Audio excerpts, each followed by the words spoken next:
Welcome to the We Get Privacy podcast. I'm Joe Lazzarati, and I'm joined by my co-host Damon Silver.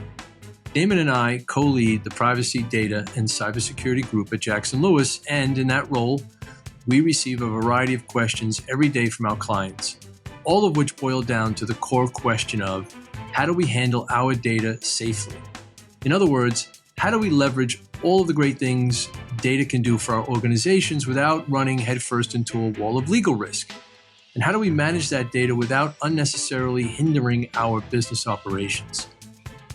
On each episode of the podcast, Joe and I talk through a common question that we're getting from our clients. And we talk it through in the same way that we would with our clients, meaning with a focus on the practical. What are the legal risks? What options are available to manage those risks? And what should we be mindful of from an execution perspective? So Joe, our question today is, one of our employees downloaded trade secrets. Should I be worried about a data breach? Yeah, well, a lot to unpack with that one. I think maybe a place to start is, with the question that seems to be implied here of, do the trade secrets themselves trigger any type of breach notification or reporting obligation? If the answer is no, is that the end of the inquiry, or is there more to think about?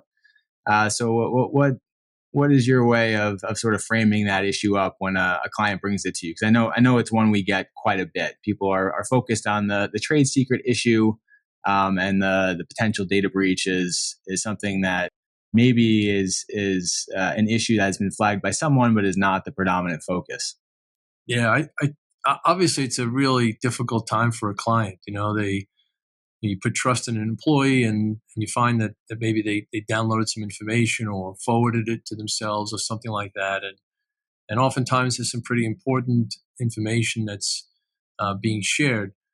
But I guess the starting point for me is, just in talking to clients about when it happens, and also thinking about if it happened, is just in terms of language, it probably makes sense to not even refer to a breach at that point, because you might have a breach of the system in the sense that someone got in or someone accessed information that they shouldn't have accessed. But the term breach of system security or breach in all 50 states in certain statutes has a meaning. And if you're using that term, it might later be viewed as you reaching that conclusion that you've had a breach, meaning you have, a situation that requires a notification of some kind. So we like to just say, look, you've had an incident or something other than a breach. And but Damon, then I think you're right. You really have to look at that issue, because at least I tend to find that, and this is still the case, I think a lot of clients that I speak with, they only view breach in the context of personal information like social security numbers being disclosed. And that was the case for a while. But at least in terms of statutory or regulatory requirements, there is an increasing amount of situations where business information could be considered a breach, even as lawyers. There's ethical rules that may get you to that place. There are insurance regulations that may get you to that place. In other words, you have access to information that's not personal information, and you might still have a notification obligation. And then it doesn't stop there, because you might also have contractual obligations that don't limit notification obligations by contract to just personal information. But at the same time, right, in the heat of the moment, you have this issue with trade secret. It's going to hurt the business. We have to focus on that. And so, Damon, maybe that's something to kind of think about, is how do you try to balance those two things? It's kind of like what we see in an incident, right? When we're dealing with a traditional, like a ransomware attack, with the company saying, hey, we got to get the business running. It's about the business, but it's also about, all right, but there's been data affected. What do we do with that? So what kind of strategies do you think are helpful for companies that have that situation to kind of balance the business piece of the theft of the trade secret, and then thinking through, is it a breach for notification purposes? Yeah, fortunately, I think pursuing those two lines of inquiry are not mutually exclusive. And in lots of ways, you're really paddling in the same direction on both. And sort of a starting point for that is you really do want to understand the scope of what was taken and the scope of what was accessed without authorization, because both from defending your trade secret confidential information perspective, and also from exploring whether there's quote unquote breach perspective, you need to understand the scope, and a lot of times it's broader than expected. Maybe we're aware of one email that got forwarded from the employee's business account to their personal account, or we see one instance where they did an upload of some number of files to their personal Box account.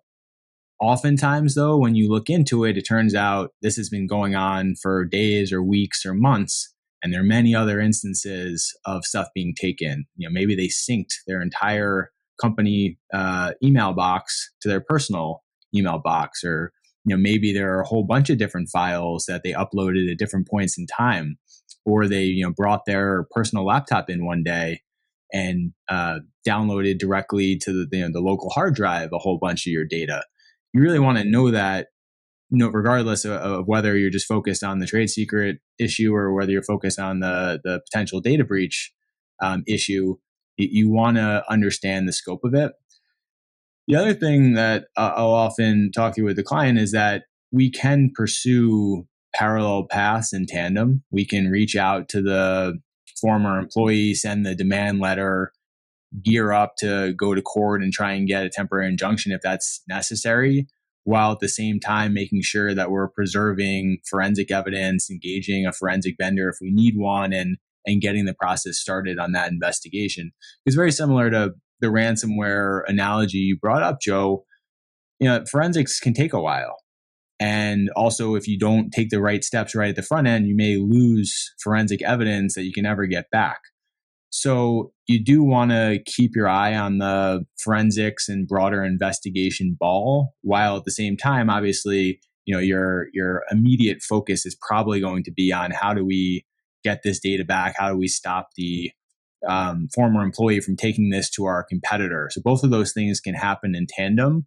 But if you don't think about the potential data breach issue until later in the process, you may lose out on the opportunity to get evidence that you'll ultimately need.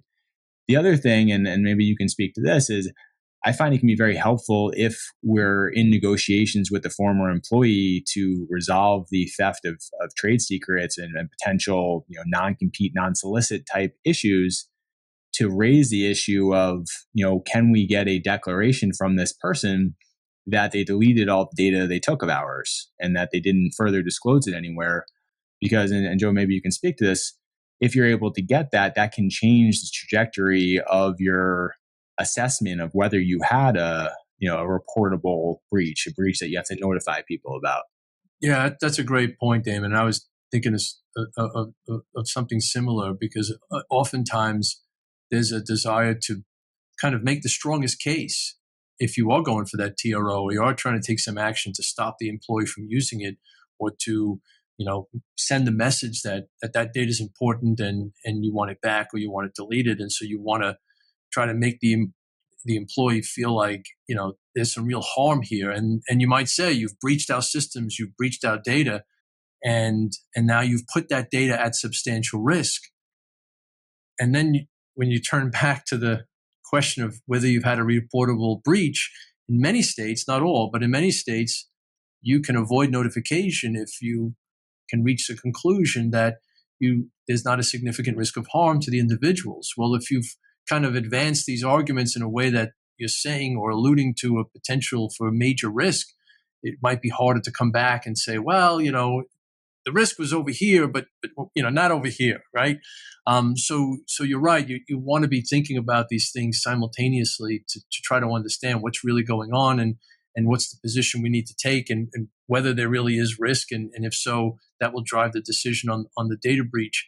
But you don't want to kind of hurt your position in terms of how you react on the other side with the trade secret theft. So yeah, I think those two things have to be kind of thought through carefully and managed, because you also don't have a lot of time in either situation, right? You on the one hand have some significant business implications, but also you have potential notification obligations.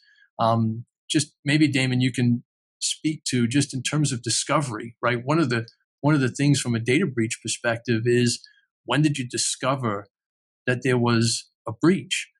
And that may not be at the point that you learned that the employee was sending emails to themselves. So in terms of timing and going through this process, can you talk a little bit about how that's important from the data breach notification perspective? Yeah, absolutely. I mean, a lot of data breach notification laws will say you have X days, 30 days, 45 days from the date that you discovered the quote unquote breach to provide notice, to submit your reports to government agencies. And so, yeah, you do want to be careful about boxing yourself in. If you put in that demand letter that, that this former employee took your PII, you're kind of putting out there that as of the date of that letter and probably earlier, you were aware of compromise to your PII, which may not be the case. It may be the case that you do some forensic analysis and there is no PII in there. And even if ultimately there is, you don't really know until you look into it further. So I usually will avoid I certainly will avoid saying there's PII in the data set, but I don't even go into the specifics of what type of information I think it might be. I will flag certainly the fact that we are aware of you exporting our data or forwarding emails to yourself on these dates or on multiple occasions, but I won't commit the client to what specific type of data it is. And that does become important later because, like I mentioned a little bit earlier in the episode, like it can take a while to do a forensic investigation. Even when you have the findings, if there are quite a few impacted individuals in different jurisdictions, you then have to work through your analysis of, does this qualify as a breach in different places? Is there reporting required to government agencies? You have to prepare the notices, you have to prepare the reports. All those things take time. And if you have committed yourself to a very early discovery date before you really had enough information to move the ball on a lot of those subsequent steps, you can put yourself in a tough place from the standpoint of meeting the requisite deadlines. Yeah. It's interesting because one thing I know we talked a little bit about this at the beginning, but some of the things you said made me think of something that I think is important, and that is, at least I've seen this happen from time to time. I'm not sure if you have, Damon. Maybe you have some thoughts, but there's an assumption sometimes with a situation like this, where because people are thinking that data breaches, notification only really is required when there's social security numbers or credit card numbers, and so when they begin to think about this incident that happened, what this employee took, they're like, well, it's all the business information. There's no social security numbers in that data. And they just proceed down the road of the trade secret issue. And what I think that they don't realize sometimes is that states have over time amended and expanded the definitions of what type of data could trigger a notification obligation. And it could be medical information. It could be, right? So, and it could be non-personal information, right? And so, I don't know, any thoughts on that in terms of how to try to avoid that kind of an issue when it comes up, so that, to your point, you may not have completed the data mining, but how do you make sure that you're not missing or moving too fast forward on the trade secret, which again is important, but that you miss an obligation of a data breach notification that you have to make sure you've addressed? That's a great point. I do try and flag, in the initial discussion with the client when they come to us with the issue, that PII extends beyond what people traditionally think of. It certainly includes social security numbers and driver's license numbers and financial account information and credit card information, but it also includes stuff like online account credentials or medical information, as you mentioned, in some states, date of birth or digital signature. So I try and put that out there. Sometimes I'll even, I'll mention to the client if they'd like, we can share a list of elements that might be PII. If there's a chance that some of the data might be protected health information under HIPAA, either because the client is a covered entity or they're a business associate, or we're dealing with health plan data and it might be a self-insured plan, I will point out that from a HIPAA perspective, the definition is extremely broad. It can really be just someone's name and the date they went to go for their appointment. Something as seemingly innocuous as that can be PHI. So I think that's a great point. I think there is this inclination to think that if socials or credit card numbers weren't impacted, there's probably nothing further to see there. But that, is definitely no longer the case as these laws keep, it's definitely the trend. These laws keep broadening the definition of a PII. Also for some of our clients that have international operations, the GDPR or other non-US laws may apply, which, similar to HIPAA, have very broad definitions of personal data. So it is important to think about that at the front end, both in terms of understanding the importance of doing that investigation, but also when you're working with, say, a data mining vendor. And some data mining vendors do this all the time. They understand the scope of review that's necessary. But I've worked with quite a few clients that brought in a firm that really is more focused on e-discovery, and maybe they're branching into data mining, and they have these very short lists of what qualifies as PII. And it may be the case that they've already started doing some discovery, and maybe that protocol for doing the discovery needs to be broadened, because the initial review they did, the initial programmatic review, was way narrower in scope than was really appropriate for a potential data breach investigation. Yeah, no, that makes sense. It definitely is a tough spot for companies, no doubt, but it certainly is important to make sure you have, the right team to consider both the business implications of the trade secrets and how to address that, but also, looking out for potential data breach notification obligations. And maybe that's a good place, Damon, for us to stop, unless you have any other thoughts. No, I think that's a great place to wrap, Joe. Thanks to everyone for joining us. As always, if you have any thoughts on future episodes, any questions or thoughts about this episode, you can email us at privacy@jacksonlewis.com. And Joe, as always, thanks for joining. Thanks, Dan. Thank you for listening to Jackson Lewis's podcast, We Get Privacy for Work. As a reminder, this material is provided for informational purposes only.